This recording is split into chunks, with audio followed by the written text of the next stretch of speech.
Hi folks, I'm Alan Watt and this is Cutting Through the Matrix on September 14, 2014. First off, I'd like to think you're all coping and getting by with the incredible prices of everything and the basics, of course, in the stores. And I've told you for years to get Agenda 21 through, which is a Millennium Project, which is the sustainability projects, all the same thing. That all your spending money, your free spending money, would go to bare essentials. And that's where you're getting pushed today, through the power of the purse. In other words, that's a big stick indeed. And quite a few years ago, I remember right on the air where the Federal Reserve chairman had said that the plan for the next 10, 15 years or more would be inflation per year, per annum, so much per annum. And we're living through it as they do it, of course. In other words, they devalue your currency constantly. The currencies are all tied together for the World Bank, the Bank for International Settlements, and the IMF. And run by bankers, of course. Not your local branch around the corner, but the ones that you don't see, and often based in Switzerland and other places like that. But that was always the agenda, a very old agenda, and they've pretty well accomplished the task. Money's an interesting thing in itself, and it's all run on a con, of course, because simple mathematics or arithmetic can be understood by anybody. So when it comes to making something into a science or complicating it, you know you're into a scam right off the bat. And that's exactly what it is. But I hope too that you're all managing to get by through all this weather modification. It's routine today. It is routine weather modification on a daily basis, standardized stuff as we go through parts of countries that are frying basically, and other places which are being flooded all the time with, as I say, the routine weather modification and the chemical spraying, which they like to call geoengineering. Sounds better. And of course, we're all being geoengineered and bioengineered all the time too, with the fallout from all of this. And never mind the costs of places like Ontario, where it's going to be very hard this year to find potatoes or any vegetables that haven't rotted in the fields, since it's rained pretty well every day since the snow stopped actually stopped in last May, I think. And it melted about the 1st of June. But there's been no summer at all here in Ontario. It's been daily rain. You wouldn't believe it. And night, day and night of rain. Occasional break for an hour or two, and dull skies all the time. And last night, on the 13th of September, it hit the freezing mark on the temperature. So big frost and all the rest of it. I've never seen that before. But here we are. This is a new normal, and we're always going through new normals which won't even be noticed by the media. They won't tell you anything, and the weather guys will say nothing about it either. And I've noticed, I've kept my own charts to do with rainfalls and all the rest of it, and they're constantly lying about how much rain you get. It's quite interesting to live in this matrix system, isn't it? Most folk, mind you, will not think about it, so they go from their climate-controlled homes to the climate-controlled vehicles to the climate-controlled workplace and then back again. They don't notice much at all. And if you ask anybody, they have no memory of last year, which was just a little bit better, not much, and the year before. And it all started in a big time with the rain, that is, in Ontario, pretty badly, about 2008 or so. But the big spraying of the skies started heavily in 1998, in Ontario at least, and across other parts of Canada at the same time. But I understand now, I get photographs from all over the world, and it's in all countries. China gets it now, Thailand's getting it, and it's done with agreements, international agreements at the top from their bogus governments, or at least the ones that run them. And because the governments you see don't run them at all, they don't run the countries. The countries are all part and parcel of the international corporation business. They tell the governments what to put through, and at the top of that you have the big international banking system, which also owns the military-industrial complex and everything else underneath it. Masses of companies underneath it which they actually own outright. Just go into Goldman Sachs, and I can remember quite a few years ago, there was an awfully good documentary before the crash came, the last crash came, and a guy was invited into an office, and he sat behind a computer. You weren't allowed to see the screen, but he saw the Goldman Sachs, and he says, my God, and they owned all these big military companies underneath it that produce all the weaponry across the planet. Quite the business. And last week I touched upon some of this weaponry in Rise of the Warrior Cop, a book by Radley Balko.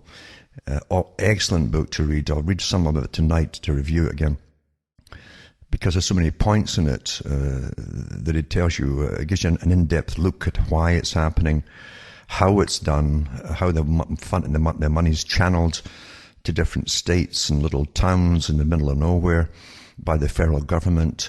And of course, you have all the politicians on board because they're all getting under the table cash, obviously, from the lobbyists to promote all this stuff, big sales and military equipment to police forces. But it isn't just the US, as I say. It's Britain, Canada, and other countries too. Australia's into it big time as well. So, and again, too, I really thought about this after last week's talk, because I thought about the whole idea. I remember reading years ago, articles from newspapers to do with, how would they maintain order in a peaceful world? Big international meetings about it. And they said, well, the future would turn to terrorism long before 9/11 happened. And therefore security equipment and anti-terrorism methods would have to be brought into existence, including basically a lot of more hardware for police, etc. Police would have to change their whole outlook on what they were there for, but also mainly the public would have to be trained to accept this new outlook as well, as though it was normal. But we've seen that with the masses and masses and masses of movies that came out and still are being churned out with budgets from the Pentagon and elsewhere. With the good-looking hero, of course, he always gets a blonde at the end, and he always gets the bad guys too, as he blasts his way with all kinds of heavy hardware through all the bad guys that seem to be everywhere. And the bad guys, remember, are all of you, the citizenry, and that's the sad part about it. You're being trained, this is normal, and you're being trained that you'll see it near you eventually as they go rampaging through streets and houses and everything else. It's very sad, but you're trained through an awful lot of fiction. Youngsters think it's fantastic because they like excitement, and they watch all these movies, lap them up, and in a very simplistic fashion, they want to be just like these Robocops, in a sense, with all their gear on, with authority to go out and just shoot up the places and shoot up people and do that kind of thing. Authority really appeals to people who have no discipline, and that's another part I'll just briefly touch on tonight, because I remember reading about the Young Communist Party, and how the communists indoctrinated the young in the Soviet system. It was awfully interesting. And I also read on about the Nazi Party for the Hitler Youth. And it's very, very similar, because Hitler, of course, studied the Soviet system intensely, because the Soviet system was held up by the world before World War II. The whole world held up the Soviet system as a great new experiment. And Ross must be fascinated by it. They didn't tell you about the massive slaughtering going on of civilians and whole classes of people being wiped out by the millions. But they promoted, oh my goodness, how it pulled itself up from a peasant agricultural society into this great mechanized industrial society in no time at all. And all the big magazines in the 20s into the 30s were promoting this wonder thing, and it was being well studied by the West, who was funding it all, of course, again through the big bankers, as was Adolf Hitler, in fact, being funded by them too. But Hitler copied it too, but he did talk about it. And Hitler had mentioned the youth. He said, when you have a society where the parents lose their discipline over the children, he said, have a void. They have a lack, a real void. They want a discipline, an order, boundaries, in other words. And He said when they suddenly come into the Hitler Youth, just like the young communists in the Soviet system, they get this respect for their teachers, their leaders, who take them out on the field trips and somebody be part of them, and it's adventurous and all that kind of thing. But so they come to respect. So right away they give their will over to the leaders of the teams, and they're part of the team, the group. They lose your identity with the group, just like joining a police force, same kind of thing, or a military. But it's awfully interesting, and those children will grow up to be fanatics for the group and for the idealism that it projects, you see. Very, very interesting indeed. But these are all sciences that have always been known for an awful, well, actually thousands of years by those who helped instruct governments, advisors. Now, in such systems, those same youth are indoctrinated into shopping out or ratting out their parents if they're politically incorrect, or they hear them at the table or whatever saying something against the dominant regime. And the children in the Nazi system would rat out their parents. Same in the Soviet system. If you did that, you were well rewarded as well. You were really brought into the fold, made to feel that you were somebody special. And because of you'd already shown your allegiance, total allegiance to the state to such an extent, you could get into the secret services and things like that. You could meet a part of the secret police, for instance, eventually trained for that, and you go into that, and then you could go into different branches of it, torturing, whatever it happened to be, and you had that ability to turn off any emotions completely and lose your emotions, because you saw yourself as part of the team of us against them. And that goes with all militaries, that goes with all police forces, more so and more so today as they ramp up the anti-terror campaigns everywhere and the propaganda internally. And getting back to last week's talk, I talked about Rise of the Warrior Cop. Now, in Rise of the Warrior Cop, that's a very important part of the training of the policeman. A lot of these young guys coming in now are the generation brought up on video games that desensitized them to killing, for instance, and they have no problems of looking on a target and shooting at all. Before, it was very difficult. That's why these games were invented for the military, first of all, to try and desensitize them. Most people are averse to shooting people they don't know, and that was always a problem with military in different wars. They did big studies in the Civil War, America Civil War, and they found out about 15% of the people actually had their rifles fired on the battlefield when they picked up the rifles from the dead and so on. It's not a normal thing to shoot people you don't know. And just other factors too. The more dissimilar they look to you, the easier it becomes to an extent, because it's easier to dehumanize someone who really looks very, very different. But you find too that this is a common enough thing. World War II, big studies again into how many folk would actually shoot at the enemy and kill them. And statistics were done.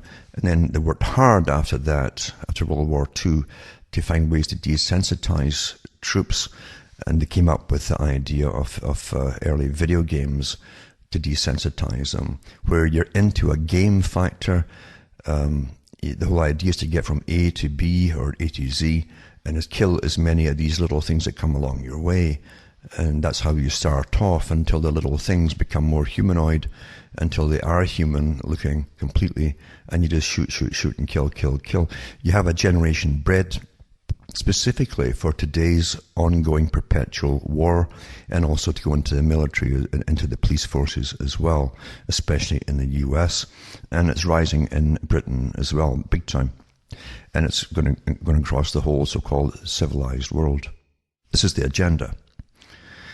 And I thought about all of that, and I thought about a very good documentary that came out. It's called Camp 14, Total Control Zone. It was directed by Mark Weiss, and it was a German production, but it's done in English. And it's about a young guy, I think he's about 30 now perhaps, but he was born inside a prison camp in North Korea. Camp 14, that was his world. That's all he knew was Camp 14. And what happened, I mean, it was all these simpler rules, very simple rules. You don't talk to women or instant execution. You don't do this, don't steal food, instant execution. Don't, whatever it was always instant execution, which they actually did all the time. And they bring the whole camp out to witness executions to get the message across constantly over and over and over. But if you're a good worker at whatever you did, and this guy's dad apparently was a machinist with a lathe in the metal shop, because he was a good worker, he was given the privilege of having a wife, but he could only see her 5 times a year. However, over the years, she conceived 2 children, 2 boys, and it was quite interesting to see what happened there, because to us it's unconceivable. It's stuff of fiction, really, isn't it? To people in the West, it's so out of their normal understanding. But this camp was brutal. All these camps were brutal for political prisoners. And to get into the camp, in fact, in this interview, this incredible documentary, it's got to be seen, Camp 14, Total Control Zone by Mark Weiss. The interview as well, one ex-guard who admitted to shooting people out of hand when he felt like it, and just picking women who came in and having sex with them. If they got pregnant, the camp guards got them pregnant, they'd get the women and they'd tie them up onto trees and beat them until they died. There was just simply no retribution of any kind whatsoever. Brutality ran the whole system, and it's probably still going, that camp. But anyway, another one was a guy from the secret police who arrested people and put them in the camps too and shot them out of hand as well. He also defected eventually for a better life for himself, no doubt. I don't know if it was out of guilt or anything else, or he just simply wanted more of the better life. But these 2 people, the officer and the guard, were very candid about what they did to the prisoners. It was quite amazing to hear it. And rather than just simply condemn them out of hand, I looked at them, I watched them, studied them, and realized this can be done anywhere, in any country in the world. Believe it or not, it can be done in any country at all in the world. You better remember that. Never, ever, ever forget that. You know. Now, this young guy that the story's about, who gives an interview about it, you can see he's psychologically damaged big time. But he was born in it, in the camp. His name is Shin Dong Hyuk, or Hyuk, it's called, Huyk. And all he knew were the rules. Now, the rules were, again, that he must shop his parents if they were politically incorrect. The parents, and again, his mum, he saw him all the time. The dad only came 5 times a year for one night. And mum had to shop the sons if they were incorrect. That was drummed into him. There was to be no emotion really shown there. He didn't know what love was. He didn't know what affection was. He had no feelings for his mother, really, or his brother. And he did really awful jobs, including working in mines by the age of about 10 or so, or 12, coal mines and things. They froze pretty well in the winter. They were kept on a starvation diet, same diet day after day, year after year, and horrific conditions. What was interesting too, one of the guards said that it doesn't matter how much she beat them, and so on. He says that they didn't commit suicide. The resolution to survive become strong, just to survive, because they're very simple rules: do this or we kill you. It was so simple. But eventually, at the age of 14, I think it was, his brother had run away from his plant. It was a massive camp, this, with barbed wire everywhere, electrified fencing. But the young brother had run away, and he came back to his home, his mum, to ask advice, and she had put a little bit of grains of food by. She was packing it up, but Shin Dong-hyuk, the movie was about him, the documentary. He said that he was watching through the window, and what he did then was go and report, because he heard them say, he thought he heard his mother and the brother discussing getting out and running off away, getting out from the wire and getting away. So he went to report them. He felt nothing at the time either. You better remember that. This can be done anywhere, folks. But he reported them to his teacher. And the next thing he knew was he was lifted the next day and driven off blindfolded to the prison camp inside the big compound. And he was tortured and beaten severely, so badly that you'll see it on the documentary. His arms are almost shapen. They eventually pulled him up to the roof, basically, with ropes tied to his wrists and to his ankles. They put hooks through him, and the scars are all on his body. One was even through the pubic area, and it ripped the skin and so on. They put fires underneath him, roasted him his back because all scar tissue and so on. And apparently the teacher had not told them why. He just didn't like the child or something, and he just said that it was a bad child, go and punish him. But he didn't know that his father had also been lifted and was in a part of the camp as well, and he was getting tortured too. And that went on for about, I think, 7 months. But you can't believe this until you hear it. And you can see the pain this guy trying to even talk about it. Fascinating story indeed. But eventually he was brought back to the camp, and some old guy in the prison, another prisoner, had managed to save him and patch him up best he could.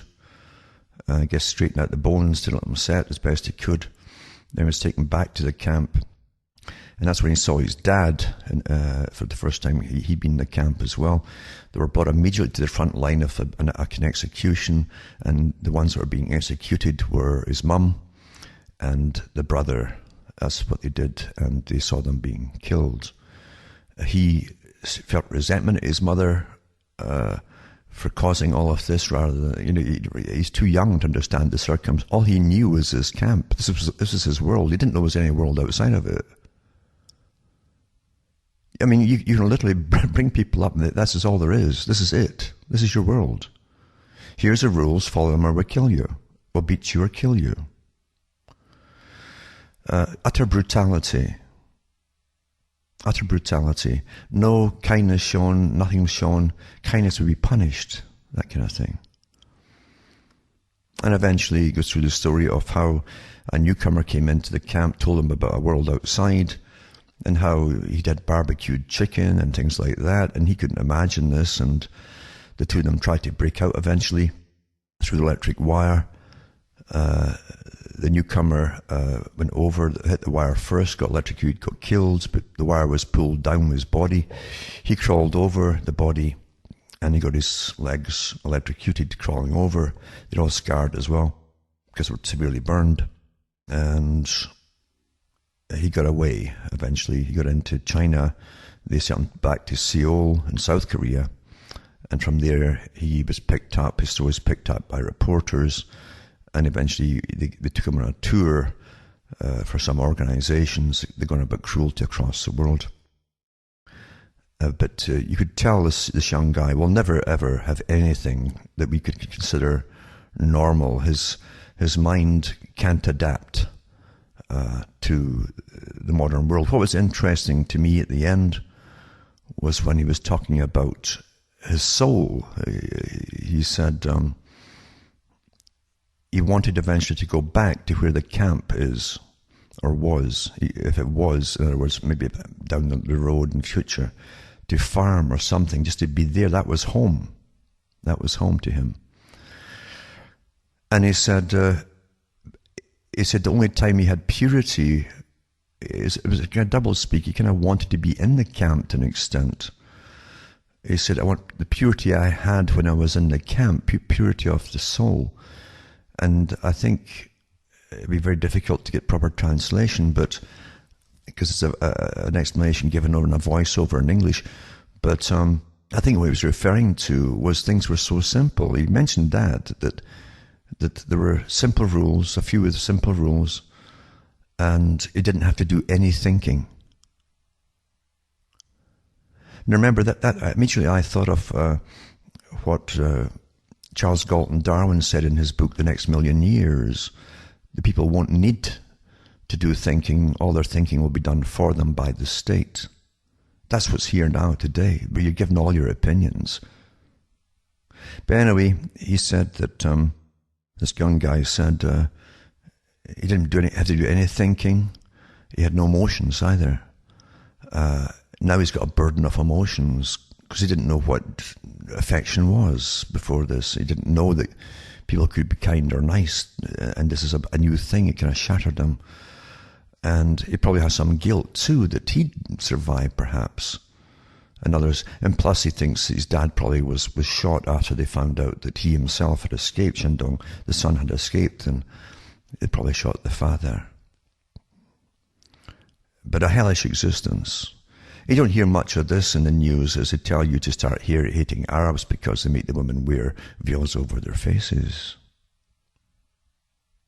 So we can play left, right and centre about all the corruption that's going on and propaganda, scientific propaganda. But these camps are horrific, and this is the 21st century. Man doesn't advance at all, and believe you me, under the thin disguise that you have of civilization, you have the same people who will become the prison guards, the torturers. They're all there already. A lot of them are already in uniform. Doesn't take much. They know how to turn the switches on these guys and get them working into the next mode if they want to. We saw what happened with extraordinary rendition. It's happening all over the place, still happening. Whoever was kidnapped from Canada or the US, wherever, whisked off to another country, tortured and so on. Lots of them never come back, by the way, because there's such a mess at the end. They can't let them go loose in the streets and tell them what happened to them. They kill them. So the West is doing just the same kind of thing, folks, using the same kind of torture techniques, and it's just horrific. We've already seen some things come out of camps. And we like to forget that because we've been taught to look at the positive side and ignore the negative side, the thing that makes us feel unpleasant. And unfortunately, that works with most folk awfully well. That's why nasty things eventually come upon you all. And that's why I come up with things like the Soviet story, another one you must watch, things like that, because you're going to understand that there's no such thing as a human evolution as such. The propaganda they give us that somehow we're more civilized today, believe you me, is utter rubbish and nonsense. An interesting thing that this same young fella, this Korean, said, the Shindong Hyuk, he said that, because he's still lost, obviously, this young guy will always be lost between worlds, and he said that all we had to worry about in the camps was food, obeying the rules and having food to eat, because they never had enough. He said, but here, and he's talking about South Korea, he says everyone talks about money, money, money. Same in the US and everywhere else, money, money, money. And they've got to have money to get the food and things like that. You could see his frustration as he was talking about this. To him it seemed all crazy. And it is crazy because it's another form of slavery, whether you like it or not. That's what it is. You know, the people at the very top get awfully rich off your labor, as Marx said. And some of the things that Marx said simply were already understood by economists and the top economists and John Stuart Mill and all these guys. And it's true. All true wealth comes from labor, the production itself, those who make the things, not from the guys who simply have the cash to own the things or own the factories.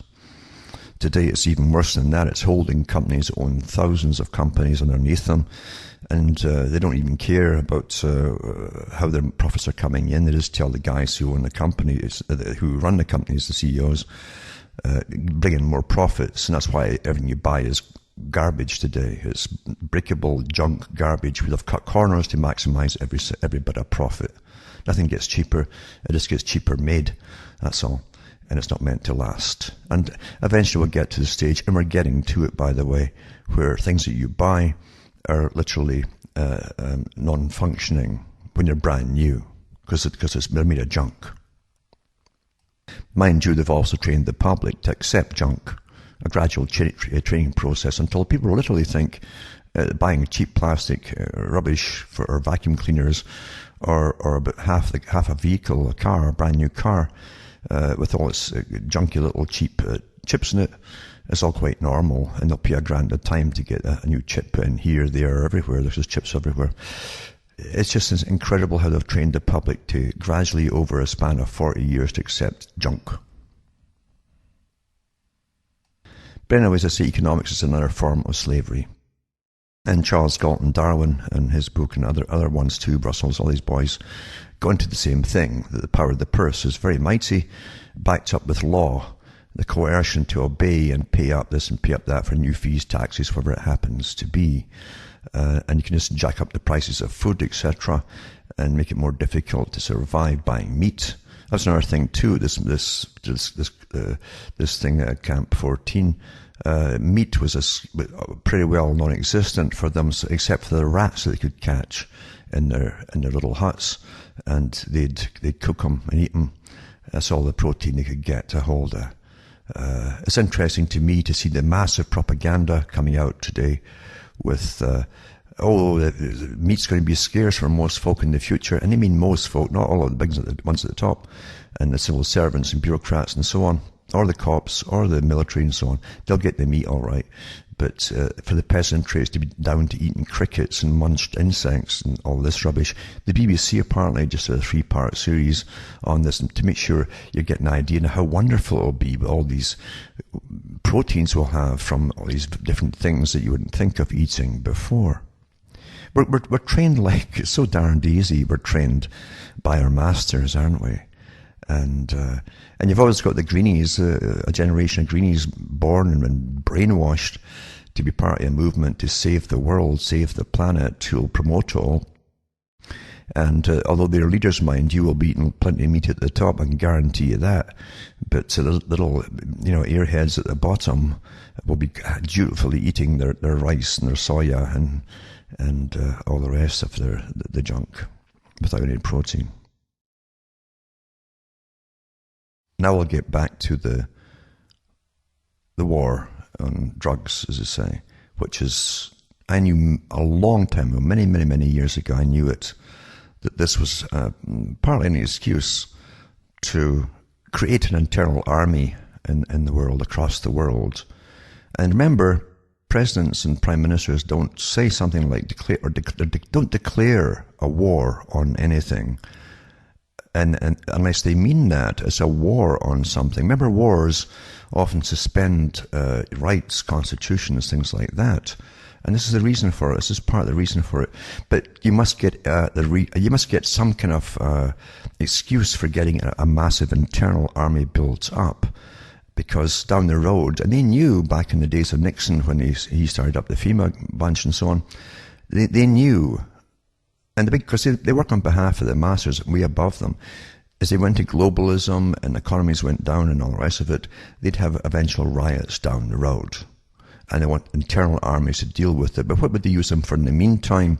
That's an acceptable excuse. Well, a war on drugs would do. Now, I've done talks on the radio, on different radio shows, on the farce of the drugs, because you have the CIA came out with, and the Pentagon came out with Colonel Oliver North, during the inquiries into the drugs for guns scandal that came out there, where they were literally arming other rebel groups and so on with guns in Latin America, but they were doing it in exchange. The currency they were using was from another country, and they were getting basically heroin and so on, and drugs, and selling it on the streets of America for their black budgets to American children. To buy these guns to give to their basically the so-called rebel forces in Latin America and elsewhere in the world. This is still going on today, folks. It hasn't stopped. But I also read another article by an ex-Special Forces guy who gave a fantastic interview in a newspaper, how he bumped into another ex-Forces guy who was helping run the drugs into America. Well, this particular guy who was writing the column, or the column was about, was in the Coast Guard trying to stop drugs coming in. So here's two ex-Forces guys, one with the Coast Guard, one helping run the drugs in for the CIA into the US, and they met up in some little exotic place and exchanged occupations, basically. Anyway, the guy who exposed in the paper, the Coast Guard guy, he eventually was killed, of course. And that's what happens in real life. So in other words, the war on drugs is something to use the cops on with, a reason to recruit more and more, to militarize them and give them all these heavy military equipments. At the same time, the Pentagon and your tax money is putting out movies, exciting movies for the young, especially, but adults watch them as well, and always against terrorism, to make you think that it's so necessary now that we have all this massive internal militarization of police forces. And Britain's the same way as well. So it's training the public on that score as well. But first you must reason for having them, and so they used a war on drugs, which are being shipped in. The biggest lots are being shipped down by your own country or your own governments that are way above them. But here's getting back to this book, Rise of the Warrior Cop, and it says here, the 2000s, a whole new war. It says, Betty Taylor still remembers the night it all hit her. As a child, Taylor had always been taught that police officers were the good guys. Of course, she's seen all the movies and everything else too, and all the dramas and television. She learned to respect law enforcement, as she puts it, all the time, all the way. She went on to become a cop because she wanted to help people. They all say that. And say Boy Scouts, they want to help ladies across the road and stuff like that. And it says, and that's what cops did. She wanted to fight sexual assault, particularly predators who take advantage of children. Turning law enforcement to become one of the good guys seemed like the best way to accomplish that. By the late 1990s, she'd risen to the rank of detective in the Sheriff's Department of Lincoln County, Missouri. A sparsely populated farming community about an hour northwest of St. Louis. She eventually started a sex crimes unit within the department, but it was a small department with a tight budget. She couldn't get the money she needed. She was forced to give speeches and write her own proposals to keep her program operating.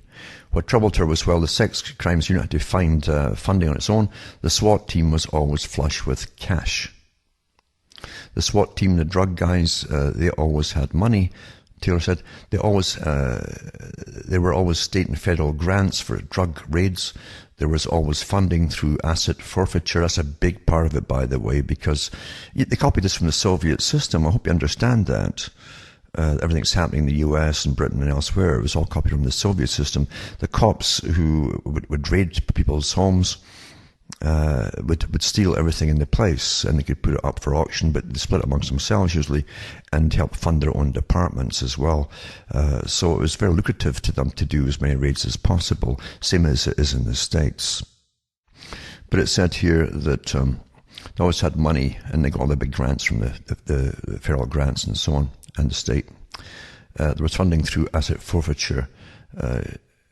Taylor never understood that disparity. When you think about the collateral effects of a sex crime, of how it can affect an entire family, entire community, it didn't make any sense.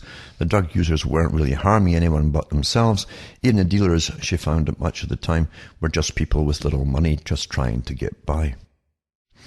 And she said the SWAT team eventually co-opted her as a member. As the only woman in the department, she was asked to go along on drug raids in the event there was any children inside. The perimeter team would go in first. They'd throw all of the adults on the floor until they had secured the building, sometimes the children too.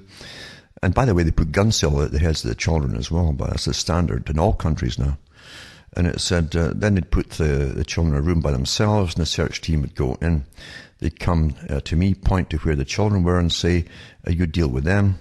Taylor would then stay with the children until family services arrived, at which point they'd be placed with a relative. And generally they switch them off to the homes now, of course. That's big money too. Tara's moment of clarity came during a raid on an autumn evening, November 2000. Narcotics investigators had made controlled drug buy a few hours earlier.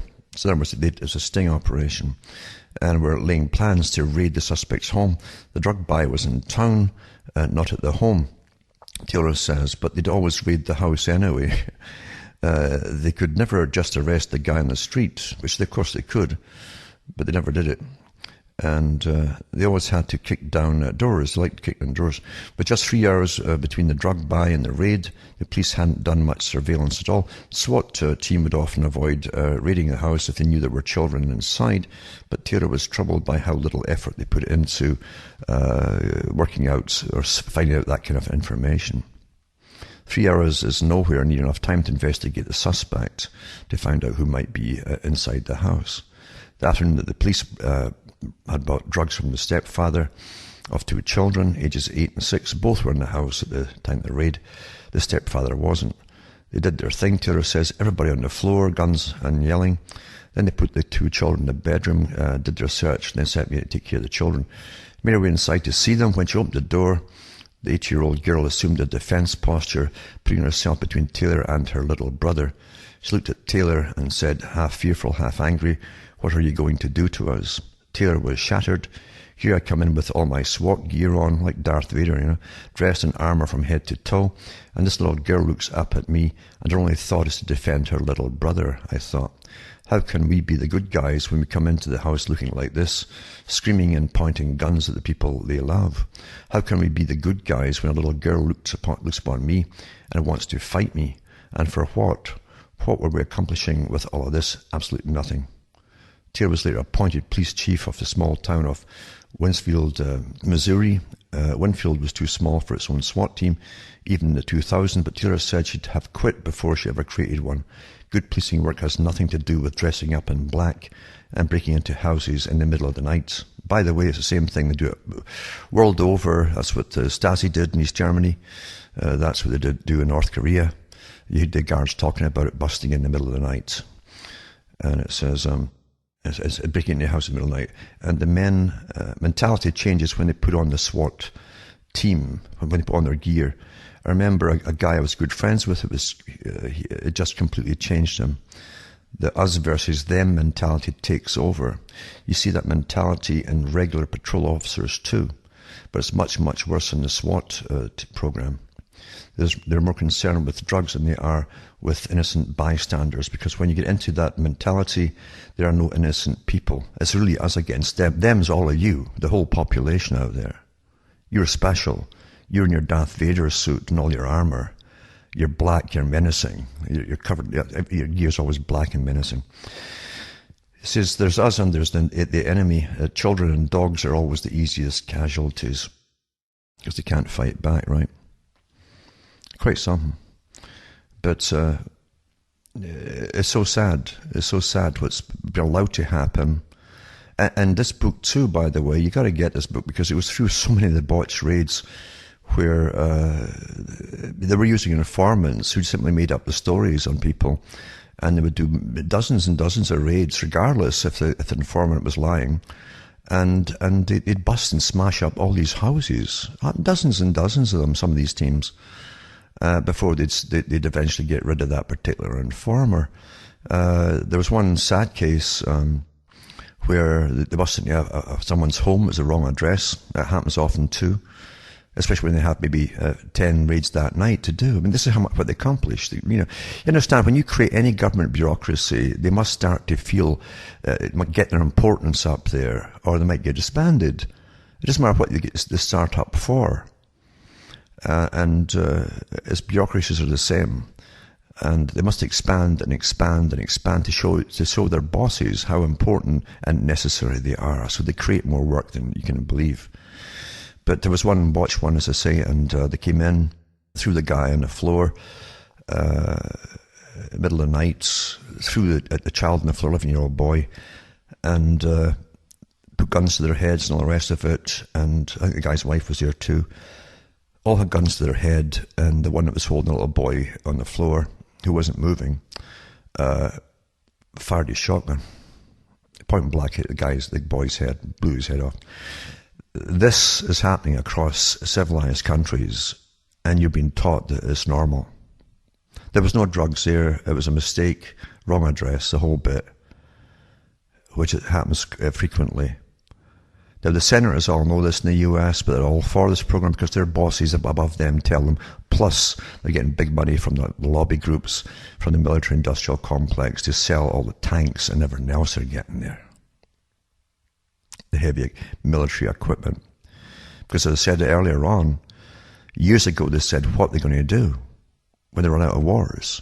Well, they would start long beforehand, before they run out of wars, preparing for internal terrorism to sell equipment to the governments. And they've been doing it through cons like this. And there's massive federal funding. Anyway, it says by the mid-1990s, the Byrne Grant, B-Y-R-N-E grant program, Congress had started in 1988, had pushed police departments across the country to prioritizing drug crimes over other investigations. When applying for grants, departments are awarded with funding for statistics such as the number of overall arrests, the number of warrants served, or the number of drug seizures. Those priorities then are passed down to police officers themselves and are reflected in how they are evaluated, reviewed, and promoted. Perversely, actual success in reducing crime is generally not rewarded with federal money on the presumption that the money ought to go where it's needed, or most needed, high crime areas. So the grants reward police departments for making lots of easy arrests.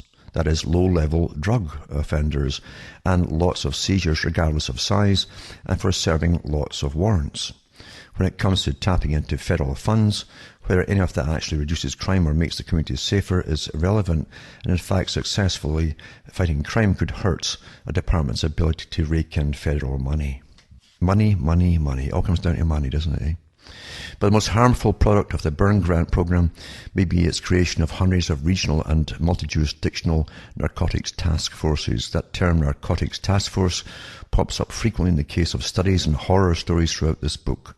There's a reason for that. While the Reagan and Bush administration had set up a number of drug task forces in border zones, the Byrne Grant program established similar task forces all across the country. They seem particularly likely to pop up in rural areas that didn't yet have a paramilitary police team, what few were left. The task forces are staffed with local cops drawn from the police agencies in the jurisdictions where the task force operates. Some squads loosely report to a state law enforcement agency, but oversight tends to be minimal to non-existent. Because their funding comes from federal government and whatever asset forfeiture proceeds they reap from their investigations, local officials can't even control them by cutting their budget. This organizational structure makes some task forces virtually unaccountable, and certainly not accountable to any public official in the region they cover. As a result, we have roving squads of drug cops loaded with SWAT gear who get more money if they conduct more raids, make more arrests, and seize more property, and they're virtually immune to accountability if they get out of line. In 2009, the Justice Department attempted a cost-benefit analysis of these task forces, but couldn't even get to the point of crunching the numbers. The task forces weren't producing any numbers to crunch. Not only was data insufficient to estimate what task forces accomplished, the report read, data were inadequate to even tell the task forces did what they did for routine work. Not surprisingly, the proliferation of heavily armed task forces that have little accountability and are rewarded for making lots of busts has resulted in some abuse. It's quite amazing, really. One of the most notorious scandals involving the task forces came in the form of a massive drug sting in the town of Tulia, Texas, July 23rd, 1999. Task force donned black ski mask caps and full SWAT gear to conduct a series of coordinated pre-dawn raids across Tulia. By 4 a.m., 40 black people, 10% of Tulia's black population, and 6 whites were in handcuffs. The Tulia Sentinel declared, "We do not like these scumbags doing business in our town. They're a cancer in our community. It's time to give them a major dose of chemotherapy behind bars." The paper followed up with the headline, "Tulia's streets cleared of garbage." The raids were based on the investigation work of Tom Coleman, a sort of freelance cop who, it would later be revealed, had simply invented drug transactions that had never occurred. They don't investigate their own crooks within their departments. The first trials resulted in convictions based entirely on the credibility of Tom Coleman. The defendants received long sentences for those who were arrested but still awaiting trial. Plea bargains that let them avoid prison time began to look attractive, even if they were innocent. Coleman was even named Texas Lawman of the Year. But there were some curious details about the raids. For such a large drug bust, the task force hadn't recovered any actual drugs, or any weapons for that matter. And it wasn't for a lack of looking. The task force cops had all but destroyed the interior of the homes they raided. Then some cases started falling apart. One woman Coleman claimed sold him drugs could prove she was in Oklahoma City at the time. Coleman had described another woman as 6 months pregnant, and she wasn't. Another suspect could prove he was at work during the alleged drug sale. By 2004, nearly all of the 46 suspects were either cleared or pardoned by Texas Governor Rick Perry. The jurisdictions the task force served eventually settled a lawsuit with the defendants for $6 million. In 2005, Coleman was convicted of perjury. He received 10 years probation and was fined $7,500. This shows you the rackets involved. And these are the characters who are making up stories to get their paychecks. And they just don't care who they pick for it, really. Easy targets, I guess. And another page here, it says here, really interesting, it says, the heavy-handed federal enforcement on medical providers wasn't limited to marijuana, because we're doing medical marijuana. The states were putting it through as legal for treating people with severe pain, but the state ones were going in and raiding and still arresting the folk who were getting licenses from the different states, independent states, you see. As fears about prescription opioid painkillers started to take root in the media in the early 2000s, the professionals with medical degrees, practices, offices, and patients singled out for allegedly overprescribing a certain class of drugs. There's still a debate over whether overprescribing these drugs, as defined by drug cops, not other doctors, should even be a crime, and whereas some of the doctors were even overprescribing in the first place. Those questions aside, it's hard to fathom why it would be necessary to send SWAT teams to storm their homes and offices, subjecting their families and patients to the violence and volatility of a typical raid. But it's true, they're using these teams now for everything, you understand now. You don't just send a policeman to the door to ask if you're quiet. No, you just send in the teams, smash everything up and make a big scene. It's just like the movies, you see. And we like movies, don't we? Now, here's a little part here too. It says, we're going to have our own tank. Keene in New Hampshire, Mayor Kendall Lane whispered to Councilman Mitch Greenwald during December 2011 City Council meeting. Going to have our own tank. Wow. It wasn't quite a tank, but the quaint town of 23,000 people, home to just 2 murderers since 1999, had just accepted $285,933 grant from the Department of Homeland Security. Now that's your tax money, folks, to purchase a Bearcat, which is an 8-ton armored personnel vehicle made by Lenco Industries, Inc. Since the September 11 attacks, Homeland Security has been handing out anti-terrorism grants like parade candy, giving cities and towns across the country funds to buy military-grade armored vehicles, guns, armor, aircraft and other equipment. Companies like Lenco have thrived, creating yet another class of government hardware contractors and a new interest group to lobby Washington to ensure the process of police militarization continues. It says here that the Department of Homeland Security grants have dwarfed the 1033 program. At the end of 2011, the Center for Investigative Reporting found that Homeland Security had given out at least $34 billion in anti-terror grants since its inception, many of which went to such unlikely terrorism targets as Fargo, North Dakota, Fond du Lac, Wisconsin, and Canyon County, Idaho. Defense contractors that had previously served the Pentagon exclusively, CIA reported, have since shifted their focus to police departments hoping to tap a new Homeland Security market bounty expected to be worth $19 billion annually by 2014. Police, as they've done with the 1033 program, they'd initially argue that the equipment was necessary just in case they had school shootings or whatever. But in Keene, there was some resistance to the Bearcat. It began with one guy, and they go through the story and so on. and they got their Bearcat and all the rest of it, with all of it's packed with all kinds of fancy hardware. I think it's even got a 50 cal on it, machine gun as well. But this is for policing, folks. You wake up, eh? Anyway, this is this Mike Clark, 27-year-old handyman Clark, who had a couple of encounters with the Keene police, said that he described it as a negative thing, and read about the Homeland Security grants in the newspaper. The police are already pretty brutal, he says, and it says the last thing we need is this big piece of military equipment to make them think they're soldiers. And that's the problem, folks. They put these things on and really feel that they're soldiers now. It's intentional too. The big boys at the top know what they're doing here. And it says they had various town meetings to see if they should use the money for to do better policing, amongst the public, as opposed to militarizing them like this, etc., etc. But, however, the military bunch always seems to win out, because as big money changes hands, probably down to even mayors and all the rest of it too, I'm sure. That's just my opinion, but that's what happens in real life, folks. But it says here that it's a line of argument defenders of militarization use often. Oppose the arming of cops as if they were soldiers, and you must secretly want cops to be killed on the job. That's one of the excuses they'll give. But the video Lenko was using to market the vehicle to police departments didn't exactly emphasize negotiation. This is how they advertise. Just like the military, they actually have ads specifically for cops, you see. And it says the camera viewpoint in the video was similar to that of a shooter video game. The soundtrack was AC/DC's Thunderstruck. Cops dressed in camouflage toted assault weapons, piled in and out of the Bearcat, and took aim at targets from around and behind the vehicle. They then attached a battering ram to the front of the vehicle, which then used to punch a hole in the front door of a house, into which they injected canisters of tear gas. This is the ad.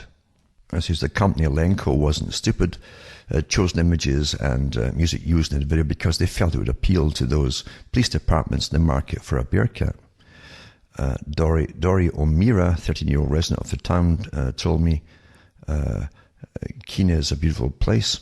It's gorgeous and it's safe. We love it here. We just don't want to live in the kind of place where there's an armoured personnel carrier parked outside a city hall. It's just not who we are. According to the CIR's research, the Department of Homeland Security gave out $2 billion in grants in 2011, about 4 times the value of equipment given out through the 1033 program. As with the Burn Cops grants, the DHS grant program also got a big boost in President Obama's 2009 economic recovery package. He really put more into it, massive more, because he knows what's coming up down the future and why they really want all these internal police, which are military. The CIR investigation also found that DHS makes little effort to track how the grants are spent once they've been sent, nor does it track the equipment, how it's used once it's been purchased. And believe you me, there's an awful lot of corruption in amongst the police forces too. Oh, yeah. So the agency doesn't seem to care if the recipients of the grants are places that face any tangible threat or terrorism. That's what it tells you. It's for a different reason. It's still to come. Hence, a city like Fargo, North Dakota, has been able to get its hands on an $8 million in grants, which the police department had used to buy assault rifles, Kevlar helmets, and an armoured truck with a rotating turret. Fargo Police Lieutenant Ross Rare attempted to defend the city's armament. It's foolish not to be cognizant of the threats out there, he said, whether it's New York, Los Angeles, or Fargo. But until the day when the next Mohammed Atta casts Richfield's eyes on North Dakota, the department hasn't made much use of its gun-fitted armoured truck. It's used mostly for a show, this truck now, including the annual city picnic, where police parked it near the children's bouncy castle. But it's just astonishing, absolutely astonishing. But there's a story here too, which is kind of comical. It says here that in Maine, in Augusta, Maine, where there's fewer than 20,000 people, where an officer hasn't died from gunfire in the line of duty in more than 125 years, police bought 8 $1,500 tactical vests. In Des Moines, Iowa, police bought 2 $180,000 bomb disarming robots. They all want the toys, you see. And it says, while an Arizona sheriff is now the proud owner of a surplus Army tank, Montgomery County, Texas, the sheriff's department owns a $300,000 pilotless surveillance drone like those used to hunt down Al-Qaeda terrorists in the remote tribal regions of Pakistan and Afghanistan. A couple of months before the CIA report, the sheriff in Montgomery County had broached the possibility of arming his drone with rubber bullets or possibly tear gas. I remember when that was in the paper. And it says, no matter what we do in law enforcement, somebody is going to question it, but we're going to do the right thing. And I can assure you of that, he said. 5 months later, the department made headlines when its Department of Homeland Security funded drone accidentally crashed into its Department of Homeland Security funded Bearcat. And these guys are going to expertly raid your home, and no one's going to get slaughtered. Eh? Anyway, the point of what I'm getting across here is that there's a different reason why all this is being promoted. It trains the cops as well, that they're now a military. It doesn't matter if the cops even believe it's for drugs or not. It doesn't matter. They're a military, and you're all the enemy, and they're going to all be turned loose with all their heavy military equipment. If there's ever any real riots coming down the pike with the massive inflation, the next bank crash, or whatever else comes along, you're going to really see why they're really there. And just like I mentioned with that Camp 14 Total Control Zone, you'll find that system can be brought on awfully rapidly. The torturers are all there waiting for the jobs, believe you me, if they're not already in some. And there's no difference to what can be done in North Korea and in your own country. As I say, your own people, whether it's Britain or wherever it happens to be, are doing extraordinary rendition. And they're whisking people off and torturing them in exactly the same ways they get tortured in Total Control Zone.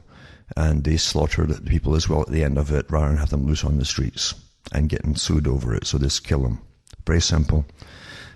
That's civilization as we know it, because under the guise of our wonderful system, it's as brutal as ever. It's simply more clever in how it makes you perceive the whole system, folks.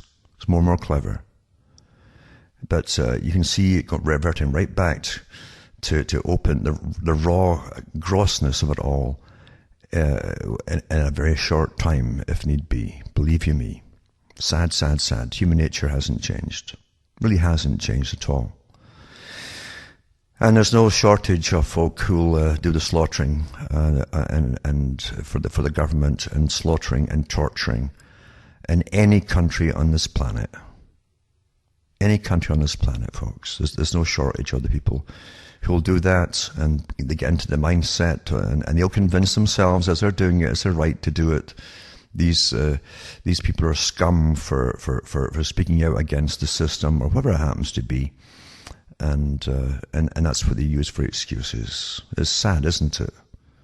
Sad that it's so easy to program people. Is terribly sad.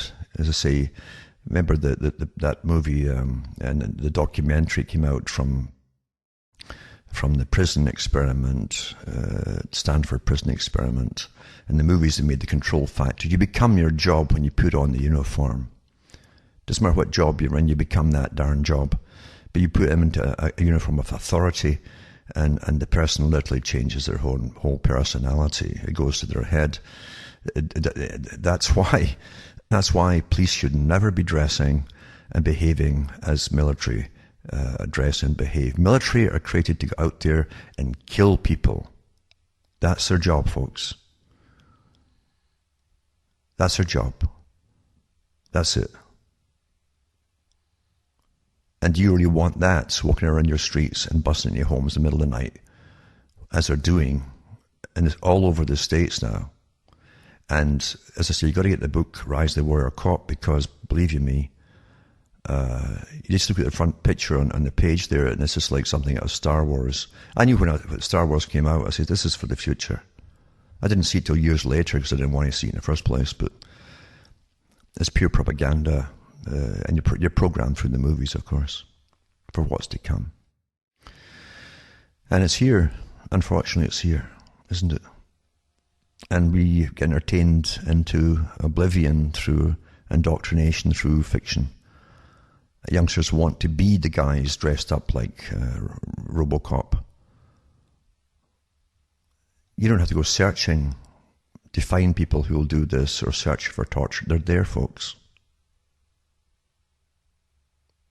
Sad, isn't it? Now remember too, you can go into make good use of cuttingthroughthematrix.com. I've mentioned other good videos over the years that have come out from the ex-Soviet system to show how their system worked and what happened and the atrocities that happened there. You got to understand this and know it all. Remember too, you've been trained to avoid pain and seek pleasure. You have been trained deliberately to allow all this to happen. You have been trained. And if you can't, I can understand, for instance, Camp 14, a lot of folk will be unable to listen to this guy talking. It's definitely not an act with them. And yeah, a lot of folk will want to hear it. So you probably heard that yourselves, I'm sure, if you discuss things with your friends. I don't want to hear that. I don't want to hear that. It's too unpleasant, you see. So, yeah, you unfortunately, to really, if you really want truth, very few folk want real truth, you know. They want a sanitized version of something that will suit their personality and their psyche. That's not what truth is. It's like gravity. It doesn't care it doesn't care what you want. It just is. So if you really want truth, you got to look at the dark side of everything too. Because only that way can you ever possibly prevent it all happening again and again and again. And at least you'll see it coming. But I have to say that humanity has not progressed at all. We live under illusions, in a world of illusions, where it's been forced to work for nothing by slave masters in a camp, or forced to work for a system in which you have no choice at all, or you starve to death for something called money that's run by people you'll never meet, who decide its value every day, who decide that you're going to be trained to believe in it because they give the grants out and tell that the school systems, the standardized school systems, what they teach you and brainwash you with. Your reality is given by them too. Save up. What's the point of saving up money when it's going to be worth a fraction of what it was when you put it in the bank? Fraction. Rate of inflation. Everyone's a racket, folks. Anyway, you can help me out. Remember, buy the books and discs at cuttingthroughthematrix.com, or you can donate to me as well. You can find out how to do it at cuttingthroughthematrix.com or Alan Watts Sentinel.eu, and help me take along, because it's really murder here right now. I say there's been no summer at all. It's all winter. And seeing the sun is a rarity. I've only seen it a couple of times, 2 or 3 times this year.